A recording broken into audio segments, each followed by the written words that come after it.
Hello everyone. आज पढ़ेंगे हम क्रिया। परिभाषा है क्रिया की। जिस शब्द से किसी कार्य के करने या होने का बोध हो उसे क्रिया कहते हैं। यहाँ पे मुख्य रूप है किसी कार्य के करने या होने का बोध होता है उससे क्या कहते हैं, क्रिया। जैसे हम दिन भर में जितने भी कार्य करते रहते हैं वो क्रिया के रूप ही होते हैं। खाना खाना, पानी पीना है, कहीं विद्यालय जाना, बाजार जाना, पढ़ना, लिखना इत्यादि हम जो दिन भर में कार्य करते हैं वो हमें क्रिया के रूप में कार्य करने पड़ते हैं। क्रिया के दो भेद माने गए, पहला कर्म के आधार पर और दूसरा व्युत्पत्ति के आधार पे। कर्म के आधार पे ये भी दो प्रकार के हैं, सकर्मक क्रिया और अकर्मक क्रिया। यानी यहाँ पे लिख देंगे दो प्रकार। कर्म के आधार पे कर रहे, कर्म के आधार पे दो प्रकार में है। पहली है सकर्मक क्रिया, दूसरी अकर्मक क्रिया। हम विस्तृत रूप से पढ़ेंगे सकर्मक क्रिया किसे कहते हैं। जिस क्रिया का फल कर्ता के बजाय कर्म पर पड़ता है उसे सकर्मक क्रिया कहते हैं। अब यहाँ पे मुख्य रूप से है कि क्रिया का फल किसके ऊपर, कर्म पर पड़ता है।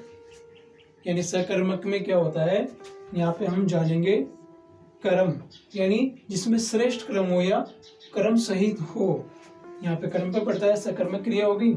अपने लड़कों ने आम खाए, नेताओं ने भाषण दिए, हमने एक सांप देखा। यहाँ पे जितने वाक्य बन रहे इनमें आम, भाषण और सांप ये तो पर इनके हो रहे कर्म। लेकिन क्रिया का फल यहाँ पे क्रिया भी जानेंगे, खाए, दिए और देखा। ये जो क्रिया है इनका प्रभाव या फल किसके ऊपर पड़ रहा है, मुख्य रूप से आम पे, भाषण पे और सांप पे। तो ये तीनों क्या हो गई, कर्म प्रधान है यहाँ पे।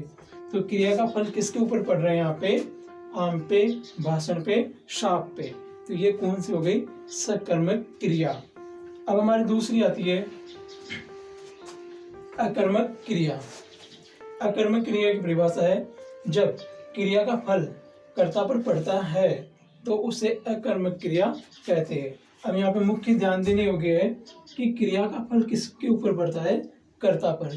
क्योंकि प्रत्येक वाक्य के अंदर है ना दो मुख्य होता है, वाक्य कर्म और कर्ता से पूर्ण बनता है।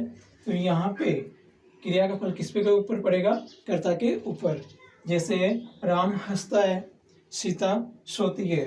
तो यहाँ पे हंसना और सोना, तो यहाँ पे इन दोनों का प्रभाव क्रियाओं का किसके ऊपर पड़ेगा, राम और सीता।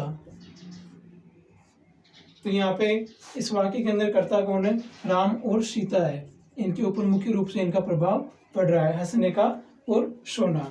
यहाँ पे क्रिया हो गई हंसना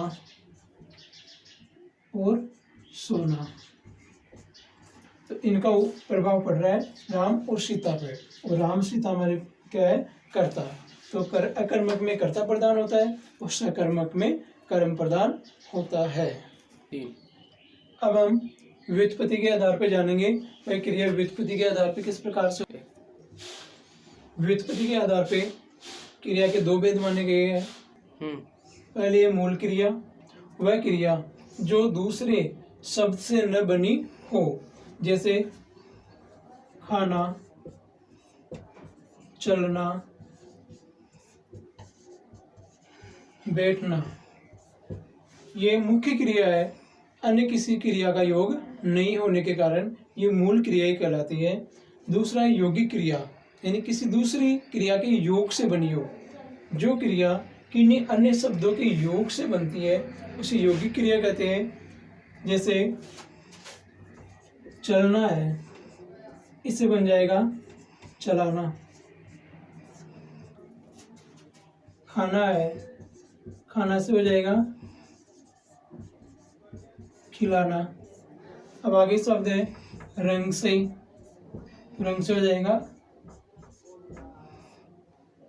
रंगना। यो इत्यादि शब्द है ये दूसरी क्रिया के योग से बन रहे हैं।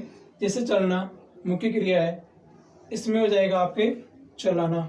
तो ये चलाना दो क्रिया का योग हो गया, खाना से खिलाना, किसी अन्य को खिलाना। रंग से किसी चीज को रंगना। तो यहाँ पे दो क्रियाओं के योग से यौगिक क्रिया हो गई। अब यौगिक क्रिया के भी दो भेद आगे माने गए, इसके अन्य भेद इसके बारे में जानेंगे। यौगिक क्रिया के भेद पहली है संयुक्त क्रिया। जब दो या दो से अधिक क्रियाएं मिलकर किसी क्रिया को पूर्ण बनाती है तो संयुक्त क्रिया में क्या होता है, दो या दो से अधिक क्रियाएं मिलकर किसी क्रिया कार्य को पूर्ण बनाती है। इसमें एक होती है मुख्य क्रिया और एक होती है गौण क्रिया।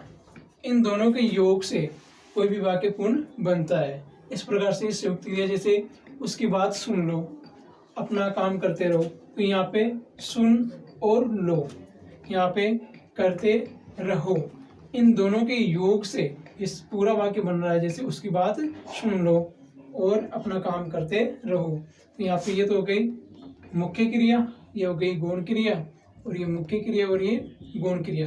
तो इन दोनों के योग से ये संयुक्त क्रिया, इस संयुक्त वाक्य का रूप बन रहा है। इसके आगे आता है नाम धातु क्रिया। तो नाम धातु क्रिया में हम पहले भी पढ़ चुके हैं। जो क्रियाएं संज्ञा, सर्वनाम एवं विशेषण शब्दों से बनती है वे नाम धातु क्रियाएं होती है। जैसे यहाँ पे गर्म है तो ये हो जाएगा गरमाना, शर्म से शर्माना, और बात से बतियाना। तो ये होता है नाम धातु क्रिया के शब्द। जैसे मौसम गर्मा गया है, यहाँ पे वाक्य बन रहा है मौसम गर्मा गया है। गर्म से गरमाना हो गया, शर्म से राम शर्माता है, यहाँ पे राम शर्माता है नाम धातु क्रिया हो गई। शर्म से शर्माना और बतियाना, सीता बहुत बतियाती है, यहाँ पे हो रहा वाक्य सीता बहुत बतियाती है, यानी बात से बतियाना। तो ये हो रहा नाम धातु क्रिया जिसमें संज्ञा, सर्वनाम या विशेषण, यहाँ पे किसी चीज की विशेषता बताई जाती है, संज्ञा शब्दों का प्रयोग किया जाता है या संज्ञा शब्दों की जगह सर्वनाम शब्दों का प्रयोग किया जाता है, वो होते हैं नाम धातु क्रिया में।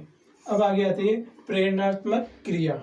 प्रेरणात्मक में क्या होता है कि जिसमें मुख्य वाक्य आगे अपने प्रेरणा, यानी किसी से प्रेरणा देके या आज्ञा देकर कार्य करवाए, जहाँ कर्ता स्वयं कार्य न करके, यानी कर्ता स्वयं कार्य न करके किसी दूसरे से कार्य करवाए, जैसे लिखवाना, पढ़वाना, बुलवाना, सिलवाना इत्यादि क्रियाएं है।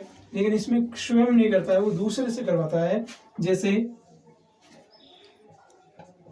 राम मोहन से पत्र लिखवाता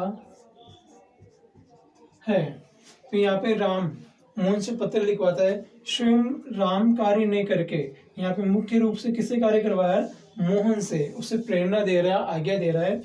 तो यहाँ पे हो गया राम मोहन से पत्र लिखवाता है। जैसे पढ़वाना, तो शिक्षक छात्र से पुस्तक पढ़वाते हैं, तो शिक्षक खुद नहीं पढ़कर वो छात्र से आज्ञा देकर पुस्तक पढ़वाते हैं। बुलवाना, तो राम शाम के द्वारा सीता को बुलवाता है, तो खुद नहीं बुलाकर वो प्रेरणात्मक क्रिया या आज्ञा के द्वारा करवाता है। सिलवाना, यदि जैसे राधा सीता से वस्त्र सिलवाती है तो खुद स्वयं करता है, यहाँ पे खुद कार्य नहीं करता है, वो किसी से प्रेरणा देकर या आज्ञा के द्वारा कार्य करता है।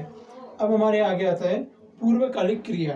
तो पूर्वकालिक यानी पूर्व यानी पहले, कालिक यानी समय की, और क्रिया यानी कार्य, यानी पहले हुए समय में क्रिया या कार्य। जब वाक्य में एक क्रिया समाप्त हो जाने के बाद दूसरी क्रिया प्रारंभ होती है, तो यहाँ समाप्त होने वाली क्रिया पूर्वकालिक क्रिया होती है। यानी कोई कार्य होता है, जैसे यहाँ पे आ गया वह खाना खाकर सो गया, यहाँ पे दो क्रिया होती है, खाना खाकर सो गया, तो यहाँ पे मुख्य आ गया खाकर। तो पहली क्रिया कौन सी करता है, एक तो खाना और एक सोना, सो गया, तो यहाँ पे दो पहला कार्य होता है वह खाना खाकर, तो ये तो पहली क्रिया हो गई, और दूसरी क्रिया हो गई यहाँ पे सो गया। तो ये तो होगी पूर्वकालिक क्रिया, पहले की जो क्रिया हो रही है। जैसे वह खेल कर घर गया, यहाँ पे पहले हो गई पूर्वकालिक क्रिया खेल कर, और फिर कहाँ पे गया, घर आ गया, तो ये दूसरी क्रिया हो गई। तो यहाँ पे जो मुख्य रूप से होती है वो क्रिया होती है अपने पूर्वकालिक खेल कर। तो इस प्रकार से हम क्रियाओं का ज्ञान कर सकते हैं। क्रियाओं को जानने के लिए हमें इनके जो मुख्य ये शब्द आते हैं इन्हीं से मालूम हो जाता है। संयुक्त यानी एक क्रिया नहीं होके कई क्रियाओं का योग होता है। नाम धातु क्रिया जिसमें संज्ञा, सर्वनाम, विशेषण शब्दों का प्रयोग किया जाता है वो नाम धातु क्रिया होती है। प्रेरणात्मक में प्रेरणा के द्वारा या आज्ञा के द्वारा कर्ता स्वयं कार्य नहीं करके अन्य किसी से कार्य करवाता है।